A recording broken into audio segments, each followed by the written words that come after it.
Assalamualaikum warahmatullahi wabarakatuh. Izinkan kami dari Pusat Teknologi Informasi dan Pengolahan Data atau PTPD IAIN Jati Cirebon untuk menyampaikan tutorial terkait dengan LMS atau Learning Management System, yaitu sistem manajemen pembelajaran berbasis online, di mana tujuan dari developnya LMS ini adalah untuk memfasilitasi pembelajaran antara dosen dan mahasiswa agar dapat dilakukan secara daring atau secara online. Di sini kami mendevelop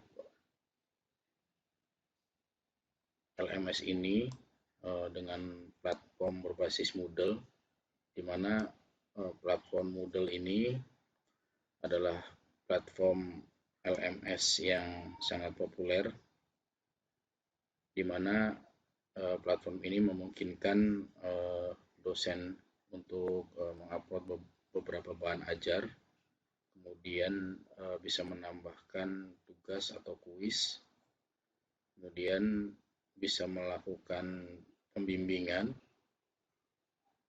kemudian bisa juga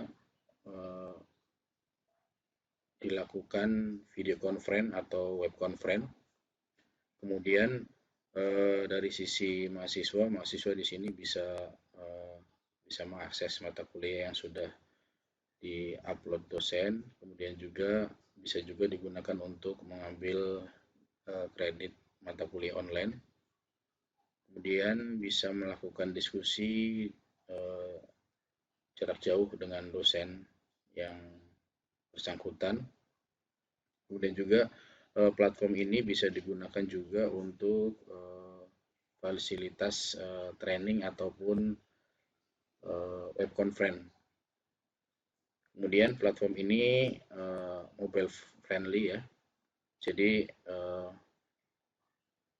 karena platformnya berbasis web, maka mendukung browser compatibility, di mana akan terlihat sama meskipun diakses dari beberapa perangkat yang berbeda. Untuk alamat dari LMS di lingkungan IAIN Cirebon ini adalah i-learning.syenurjati.ac.id.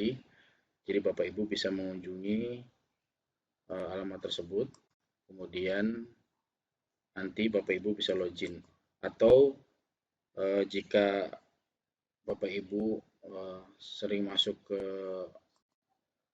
website Smart Campus, itu sudah kami sematkan linknya di atas. Ini ada link e-learning di sebelah link alumni. Nanti Bapak Ibu bisa mengklik link tersebut.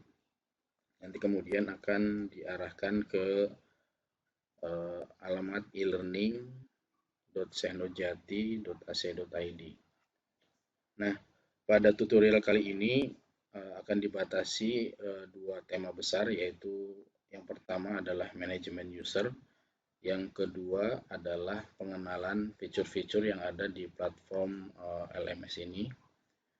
Baik, untuk mempersingkat waktu, langsung saja nanti Bapak Ibu bisa login. Tapi sebelumnya di sini ada menu utama. Ini menu utama terdiri dari panduan. Nanti video ini juga akan di-linkkan di menu ini. Nanti ada panduan untuk dosen dan panduan untuk mahasiswa. Nanti Bapak Ibu bisa mereview kembali atau melihat kembali video tutorial yang telah dibuat. Kami juga telah membuat tutorial, handout tutorial, nanti bisa di-download via PDF. Kemudian yang kedua ada menu mata kuliah. Di sini sudah dibuat beberapa fakultas. Nanti di setiap fakultas sudah ada jurusan. Nah, nanti di jurusan sudah ada enroll beberapa mata kuliah yang diampu. Jadi nanti Bapak Ibu bisa masuk langsung login atau bisa memilih fakultas mana, jurusan mana, mata kuliah mana, kemudian diklik nanti sama akan ada akan diarahkan ke alamat login. Baik, langsung saja. Tapi sebelumnya Bapak Ibu, jika yang tidak familiar dengan apa namanya menu-menu berbahasa Inggris, nanti bisa diganti ininya di sini. Kita ganti menjadi bahasa Indonesia agar menu-menunya berubah menggunakan bahasa Indonesia. Baik, kita coba login. Saya akan login sebagai dosen. Jadi bisa Bapak Ibu bisa memasukkan nama pengguna dan password yang akan kami share nanti. Nah, di sini yang pertama pada tutorial kali ini adalah kita akan membahas terkait dengan manajemen user. Kita akan masuk ke menu. Nah, nanti di sini ada keterangan nama dosen di sini sebagai contoh, misalkan nama dosennya ini. Kemudian nanti Bapak Ibu, hal yang pertama yang harus dilakukan adalah karena username dan password itu adalah default yang standar, maka Bapak Ibu silakan rubah untuk data diri Bapak Ibu. Kenapa? Karena untuk mengantisipasi adanya user yang tidak berkepentingan masuk ke akunnya Bapak Ibu. Jadi Bapak Ibu, hal pertama kali yang harus dilakukan adalah ubah profil. Di sini bisa dilakukan di menu, diklik ini di sampingnya gambar ikon orang ya. Nanti ketika Bapak Ibu sudah mengedit foto, nanti di sini muncul foto Bapak Ibu. Nah, di sini kemudian kita arahkan ke diklik ininya yang kursor bawahnya, diklik masuk ke submenu preferensi. Nah, di sini Bapak Ibu bisa di preferensi ini Bapak Ibu bisa mengubah profil dan ubah password. Jadi dua ini saja yang akan kita bahas ya. Yang pertama ubah profil. Nah, ubah profil di sini barangkali ada kesalahan nama ataupun gelar ataupun email Bapak Ibu silakan dirubah. Kemudian di sini disarankan untuk menambahkan foto ya, agar ketika ada kesalahan enroll, artinya mahasiswa salah masuk di rombel kelasnya Bapak Ibu, mahasiswa bisa tahu oh ternyata bukan dosen yang dimaksud. Jadi mahasiswa bisa mengenali dari foto profilnya. Nah, di sini silakan Bapak Ibu rubah namanya jika ada kesalahan, emailnya juga ada, jika ada kesalahan silakan dirubah. Nah, kemudian disarankan untuk menambahkan foto. Nanti di sini upload foto ya. Sini upload file, kemudian pilih file foto. Pilih file foto Bapak Ibu. Nanti misalkan ini file foto. Kemudian tinggal di-upload. Ya, overwrite ya.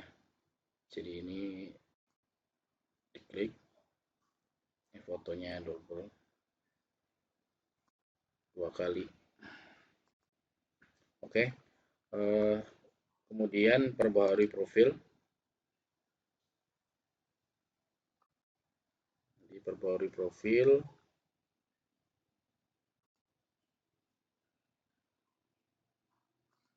Hapus saja satunya.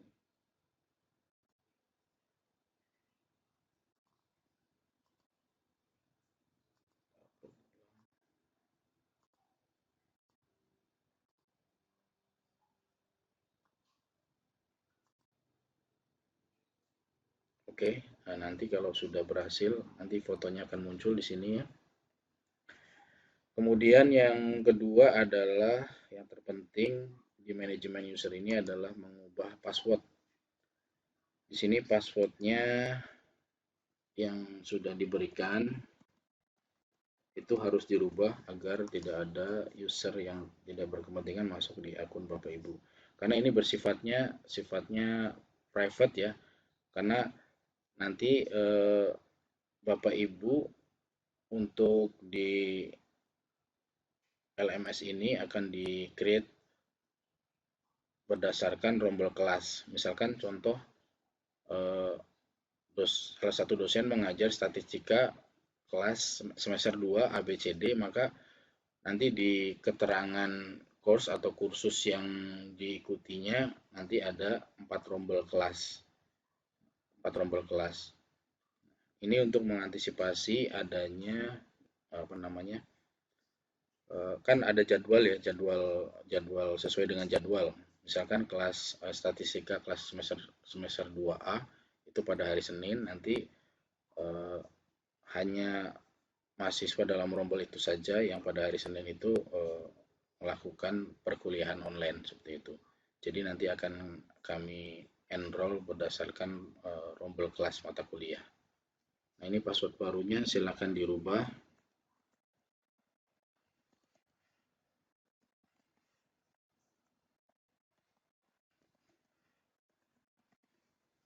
Kemudian simpan perubahan. Oke, kemudian tekan lanjut. Ya, itu untuk tema pertama pada tutorial kali ini, yaitu manajemen user, ubah profil dan ubah password.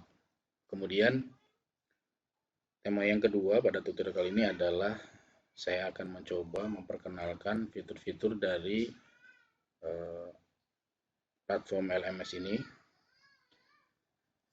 Yang pertama di menu kiri, itu di menu kiri ada beberapa menu. Yang pertama depan itu untuk kembali ke halaman depan. Kemudian dashboard ini adalah main menu ya. Dashboard ini main menu. Nah, jika ini pertama kali digunakan maka ada tour. Kita enter saja. Nanti akan saya jelaskan satu persatu. Di menu dashboard ini adalah menu utama. Nah, nanti di menu dashboard ini Bapak Ibu akan mengetahui kursus ataupun course ataupun mata kuliah apa saja yang diampu Bapak Ibu yang sudah di-enroll. Nanti proses enroll itu akan dilakukan oleh administrator. Jadi Bapak Ibu tinggal manajemen setiap rombel kelasnya saja di LMS ini, tidak usah meng-create mata kuliah ya. Jadi langsung saja digunakan. Nah, nanti di sini contoh dosen yang bersangkutan, misalkan dosen ABCD, dia mengampu mata kuliah statistik dasar di jurusan Tadris Matematika misalkan. Nah, nanti Bapak Ibu bisa misalkan masuk ke rombel mata kuliah tersebut. Nah, nanti akan ada menu-menu terkait dengan rombel mata kuliah manajemen untuk daring untuk rombel mata kuliah tersebut. Nah, menu-menu kirinya itu diantaranya adalah ada menu peserta atau kalau di bahasa Inggrisin partisipan ya. Nah, peserta ini adalah menu untuk mengetahui jumlah peserta dalam rombel kelasnya. Nah, di sini contohnya sudah ada 12 partisipan atau 12 peserta termasuk dosennya yang mengikuti mata kuliah Bapak Ibu. Nah, nanti ini Bapak Ibu bisa melakukan cross check dari absensi yang sudah di print out oleh staf jurusan ya. Jika ada mahasiswa yang namanya tidak ada di sini, tidak ada di absensi yang diberikan oleh staf jurusan, maka berarti mahasiswa tersebut belum belum mengenroll mata kuliah Bapak Ibu atau belum melakukan pendaftaran di LMS ini. Nah, atau staf bisa jadi belum memasukkan mahasiswa tersebut ke enroll mata kuliah Bapak Ibu. Kemudian di menu selanjutnya adalah menu badge. Menu badge ini adalah menu untuk memberikan lencana ataupun penghargaan, misalkan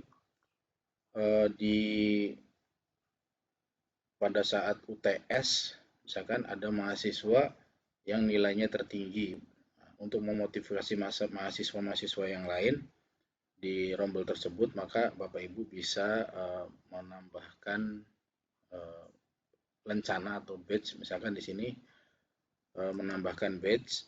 Nah, nanti bisa dilakukan misalkan nama siapa, kemudian deskripsinya dia adalah memperoleh nilai UTS tertinggi seperti itu. Nanti di sini bisa ditambahin foto ataupun picture yang lain, kemudian di create badge. Nah, kemudian yang selanjutnya adalah course kompetensi. Nah, course kompetensi ini nanti sementara tidak dijelaskan. Kemudian menu selanjutnya adalah menu nilai. Nah, menu nilai ini adalah menu untuk melihat atau mengatur terkait dengan nilai. Nah, di sini Bapak Ibu bisa mengatur skala nilai, kemudian nilai huruf. Kemudian Bapak Ibu bisa melakukan impor atau menginput nilai secara massal dengan file spreadsheet atau Excel. Kemudian Bapak Ibu juga bisa melakukan ekspor dari nilai yang sudah berlangsung, misalkan dengan daring yang sudah berlangsung, misalkan ingin mendownload rekapan nilai, nanti bisa dilakukan di menu nilai ini. Nah, saya akan jelaskan satu persatu ini terkait dengan menu nilai ini. Di sini ketika Bapak Ibu klik nilai, maka tampilannya akan seperti ini, grade report. Nah, di sini akan muncul ada menu lihat. Di sini akan muncul jumlah partisipan atau peserta berdasarkan, kemudian di sampingnya itu ada komponen-komponen nilai yang didapatkan. Misalkan contoh dalam satu pertemuan, di pertemuan pertama Bapak Ibu memberikan satu tugas dan kemudian juga memberikan satu kuis. Nah, nanti di sini ada kolom tambahan muncul, misalkan tugas pertemuan 1 untuk peserta atas nama ini nilainya sekian. Kemudian kuis pertemuan 1 atas nama mahasiswa ini nilainya sekian. Nanti akan muncul ketika Bapak Ibu sudah mengisi konten komponen penilaian. Kemudian submenu nilai selanjutnya adalah pengaturan. Nah, di sini Bapak Ibu bisa melakukan pengaturan item penilaian. Nah, di sini misalkan Bapak Ibu bisa memberikan kategori penilaian. Pertama, pengskalaan. Nah, misalkan skalanya skala 100 ataupun skala apa. Nah, untuk kali ini kita samakan saja skalanya menjadi 100. Nah, kemudian nanti simpan perubahan. Kemudian di sini submenu yang lainnya adalah skala. Nah, skala ini sementara untuk skala kita defaultkan saja sesuai dengan standar. Nah, kemudian ada submenu huruf-huruf. Nah, di sini bisa diedit. Misalkan untuk penguasaan nilai misalkan 85 itu masuknya kategori nilai huruf apa. Nanti Bapak Ibu bisa melakukan edit sesuai dengan standar yang sudah ditentukan oleh institut ya. Nah, nanti ini untuk nilai huruf ini akan kami seragamkan nanti sesuai dengan panduan Jadi Bapak Ibu tidak usah merubah-rubah, nanti ini sesuai dengan panduan saja biar nilainya standar. Kemudian submenu selanjutnya adalah import. Import ini adalah untuk melakukan input secara massal. Misalkan dari daring rombel mata kuliah ini ada 11 tabel atau 12 tabel. Dari pertemuan pertama sampai pertemuan terakhir ada beberapa komponen-komponen penilaian, ada bukan tabel ya, kolom ya. Jadi ada komponen penilaian itu nanti bentuknya dalam kolom-kolom, nanti Bapak Ibu bisa masukkan nama partisipan pesertanya, di sampingnya adalah nilai-nilai komponen penilaian, nanti bisa langsung diupload massal seperti ini. Bisa nanti menggunakan spreadsheet atau Excel. Ini maksimum ukurannya 40 MB. Sama seperti Bapak Ibu mengupload di Smart Campus, cuman kalau di Smart Campus kan per komponennya hanya tutur, turi gitu ya. Kalau ini adalah komponen-komponen penilaian, misalkan tugas 1, kuis 1, tugas 2, kuis 2 dan seterusnya. Kemudian di sini ada submenu ekspor. Nah, submenu ekspor ini adalah untuk mengunduh dalam bentuk Excel. Nah, mengunduh dalam bentuk Excel nanti Bapak Ibu bisa melihat. Nah, nanti di sini bisa dilakukan pengaturan, misalkan menu apa sih yang akan ditampilkan. Misalkan di sini Bapak Ibu sudah membuat komponen penilaian, misalkan ada tugas, ada kuis. Oh, yang saya akan menampilkan rekapan di pertemuan pertama saja, misalkan ada kuis ataupun tugas di pertemuan pertama, nanti bisa di checklist ininya. Nah, karena ini kebetulan masih kosong, jadi hanya ada total kursus. Jadi kalau sudah dimasukkan nanti ada list-list yang nilai apa saja yang akan ditampilkan nanti dalam bentuk Excel seperti ini. Nanti akan munculnya bentuknya seperti ini. Ini nama, kemudian totalnya berapa, atau nanti kalau sudah mau memasukkan beberapa komponen penilaian sih di sini akan muncul semuanya. Seperti itu. Kemudian kita kembali ke submenu lihat ya. Nah, di sini ada di submenu lihat ada beberapa menu yang ada di bawahnya. Yang pertama yang defaultnya itu di grader report, itu total laporan dari keseluruhan instrumen penilaian. Nah, kemudian ada grader history. Grader history ini adalah untuk mengetahui kan misalkan ada penilaian untuk misalnya satu rombel ada 30 peserta, nanti Bapak Ibu bisa melihat mengamati si peserta yang ingin diketahui itu riwayat nilainya seperti apa. Nanti misalkan dicari, misalkan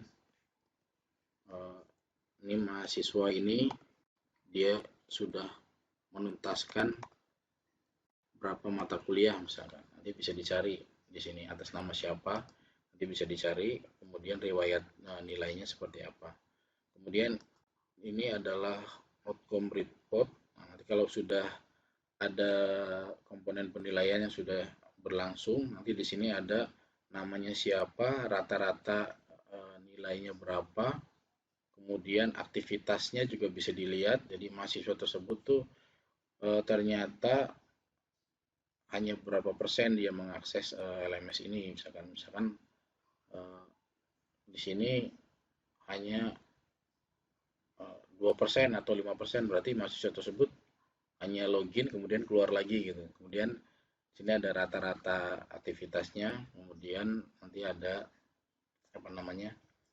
nilai-nilai. Selanjutnya adalah overview report. Overview report ini nanti ketika Bapak Ibu mengampu beberapa rombel mata kuliah, nanti di sini ada muncul statika dasar kelas A, kelas B, kelas C, nanti nilainya, nilai ketuntasan, ini adalah nilai ketuntasannya berapa. Misalkan ada komponen penilaian yang Bapak Ibu belum isikan misalkan, itu berarti masih ada belum menyampai 100% itu. Nah, ini sebagai notifikasi atau pengingat untuk dosen uh, seberapa fullnya dia melakukan penilaian ataupun apa namanya pemantauan terhadap jalannya daring di rombel mata kuliahnya. Nah, kalau misalkan semua komponen penilaian dan semua aktivitas yang membutuhkan input penilaian itu sudah terpenuhi, maka nilainya akan 100%. Nah, single view, kemudian di menu single view, nanti bisa dilihat, misalkan Bapak Ibu pengen mengetahui di penilaian apa saja sih mata kuliah yang mengetahui misalkan komponen penilaian tertentu, misalkan mau mengetahui UTS, misalkan ada komponen penilaian UTS ataupun UAS, nanti setelah Bapak Ibu sudah masukkan di sini bisa dilihat sama asia tersebut UAS-nya berapa, UTS-nya berapa. Kemudian user report di sini nanti apa namanya akan muncul juga apa namanya keterlibatan semua komponen-komponen nilai tersebut, feedback dari mahasiswanya seperti apa, nanti presentasinya bisa ketahui. Misalkan di pertemuan pertama ada tugas, ternyata feedback dari mahasiswa hanya 80%, berarti ada 20% mahasiswa yang tidak mengisi komponen penilaian tersebut. Kemudian di sini sumbangsih terhadap total kursus, artinya ketika tadi di komponen penilaian 1 hanya 80%, maka sumbangsih terhadap untuk memenuhi 100% ketuntasan itu berapa persen itu. Di sini bisa diketahui nantinya.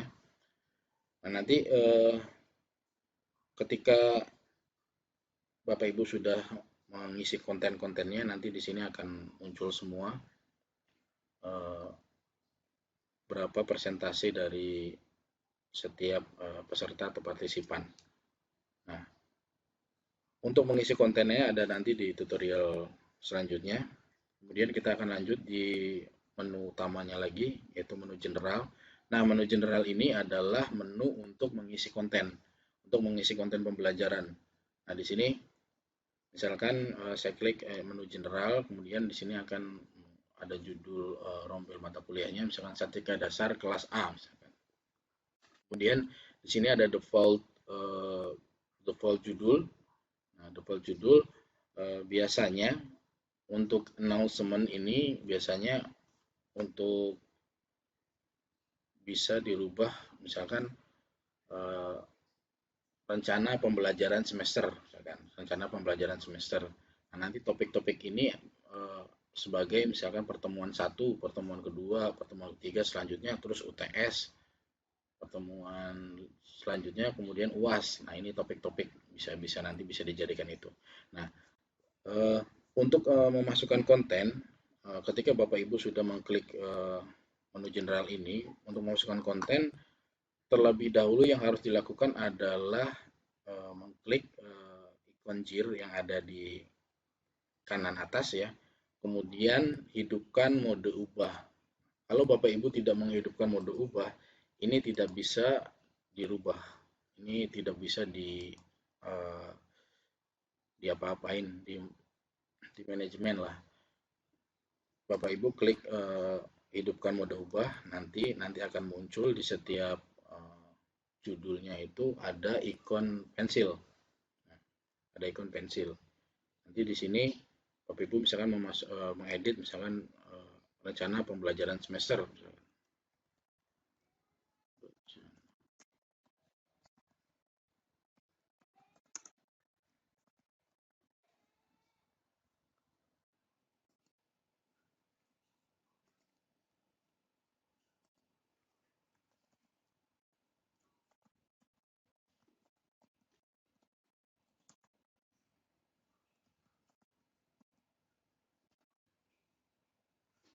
Kemudian di enter, nanti akan rubah ininya. Kemudian di sini ada link menu tambah sebuah aktivitas ataupun sumber daya. Nah, di sini fungsinya untuk menambahkan aktivitas ataupun sumber daya berupa file ataupun link atau video ataupun image. Nanti Bapak Ibu bisa menambahkan dengan mengklik link menu tambah sebuah aktivitas. Ya, misalkan ini saya contoh ingin memasukkan rencana pembelajaran semester ataupun kontrak belajar misalkan. Nah, nanti Bapak Ibu bisa tambahkan aktivitasnya, aktivitas atau sumber dayanya. Nah, di sini kemudian Bapak Ibu akan diarahkan ke list aktivitas atau sumber daya yang tersedia di platform ini. Nanti di sini ada file, misalkan Bapak Ibu bisa menyematkan file RPS-nya, ataupun Bapak Ibu bisa menyematkan berupa video atau URL dari YouTube atau video YouTube untuk menjelaskan kepada mahasiswa bahwasanya ini loh RPS dari pembelajaran mata kuliah ini, kemudian kontrak belajarnya seperti ini untuk disepakati bersama. Nah, nanti Bapak Ibu bisa tambahkan di aktivitas ini. Nah, nanti untuk menambahkan konten akan ada di tutorial selanjutnya agar lebih fokus. Nah, kemudian topik-topik yang default ini nanti Bapak Ibu bisa bisa rubah misalkan jadi pertemuan pertama, pertemuan satu misalkan, kemudian enter. Nah, nanti di sini juga sama, setiap topik ini bisa ditambahkan aktivitas, misalkan Bapak Ibu bisa menambahkan file materi di pertemuan pertama, kemudian juga Bapak Ibu bisa menambahkan forum, misalkan untuk forum diskusi, misalkan Bapak Ibu membutuhkan keaktifan penilaian keaktifan mahasiswa, Bapak Ibu bisa menambahkan forum di situ. Nanti setiap feedback berupa komentar mahasiswa, Bapak Ibu bisa nilai, mahasiswa yang aktif bisa Bapak Ibu nilai sesuai dengan skala nilai yang Bapak Ibu sudah tentukan di pengaturan nilai yang sebelumnya. Kemudian Bapak Ibu juga bisa menambahkan tugas, di sini bisa assignment tugas. Tugas itu bisa nanti misalkan membutuhkan feedbacknya berupa file dari mahasiswa. Bapak Ibu mau membuat misalkan menyuruh mahasiswa membuat rangkuman ataupun membuat artikel, nanti mahasiswa bisa mengumpulkan dalam bentuk file ataupun video dan sebagainya. Nah, nanti juga Bapak Ibu juga bisa menambahkan kuis. Kuis ini pertanyaan secara real time. Misalkan Bapak Ibu ingin membuat pertanyaan berupa multiple choice ataupun esai, Bapak Ibu bisa tambahkan di list aktivitas ini. Nah,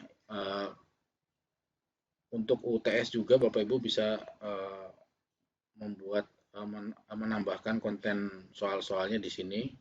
Misalkan nanti di setelah pertemuan ke-7 ada UTS, nanti Bapak Ibu bisa tambahkan misalkan ini tambahkan topik, misalkan ini pertemuan, misalkan tambahkan satu topik misalkan di sini, kemudian akan muncul topik baru, kemudian Bapak Ibu misalkan edit di sini ujian tengah semester.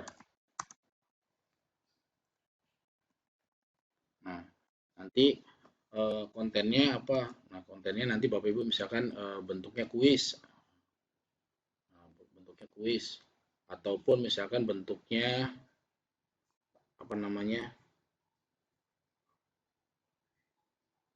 assignment. Bapak Ibu memerintahkan membuat artikel, misalkan membutuhkan feedback berupa file, itu bisa dilakukan di sini. Nah, nanti segmen ataupun kuis yang membutuhkan penilaian, Bapak Ibu bisa atur di situ periodenya, kapan mahasiswa harus mengerjakan, kapan periodenya itu ditutup, berapa durasinya, Bapak Ibu bisa melakukan itu, bisa memanajemen konten-konten penilaian tersebut. Nah, nanti sekali lagi akan dijelaskan di tutorial berikutnya. Nah, ini terkait dengan menu general, di mana menu general adalah untuk mengisi konten-konten. Nanti di sini Bapak Ibu bisa tambahkan ya, misalkan jumlah pertemuannya ada 14 pertemuan. Kemudian ada UTS, kemudian ada UAS, Bapak Ibu bisa tambahkan di situ. Setiap topik nanti Bapak Ibu bisa menambahkan sebuah aktivitas ataupun sumber daya yang ingin ditampilkan.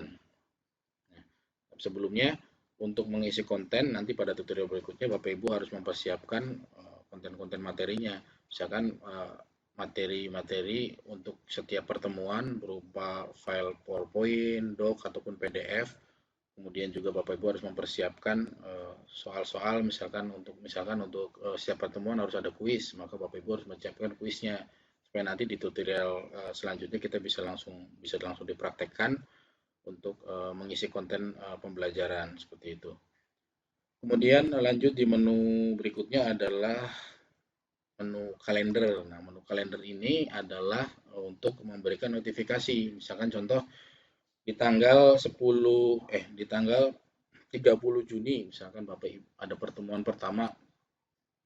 Di situ Bapak Ibu sudah menambahkan berupa kuis. Nah, kuisnya itu berupa esai misalkan yang membutuhkan penilaian. Kalau multiple choice kan bisa langsung dihitung secara otomatis ya di sistem. Misalkan bentuknya esai dan itu membutuhkan penilaian Bapak Ibu. Nanti akan ada notifikasi tanggal 30. Ketika Bapak Ibu login tanggal 30 harus dilakukan penilaian. Nanti setiap aktivitas yang Bapak Ibu ada kontennya, misalkan pertemuan pertama ada di tanggal 30, kemudian di tanggal berapa, nanti di sini akan ada tanda bahwasanya oh di situ ada aktivitas. Saya sudah memberikan misalkan ada tugas di situ. Oh di situ mahasiswa harus mengupload materi, harus mengupload tugas. Oh di situ ada video yang saya sampaikan ke mahasiswa untuk dipelajari dan semua aktivitas nanti akan ada notifikasinya di menu kalender ini. Nah, demikian untuk tutorial kali ini terkait tema yang kedua yaitu pengenalan fitur. Mudah-mudahan Bapak Ibu bisa memahami dan nanti bisa di review kembali video tutorialnya yang akan kita sematkan di panduan di sini. Nanti juga bisa dibaca tutorial handout tutorialnya berupa PDF, nanti bisa dibaca lagi. Baik, demikian untuk tutorial part pertama untuk dosen terkait dengan LMS. Kurang lebihnya mohon maaf. Assalamualaikum warahmatullahi wabarakatuh.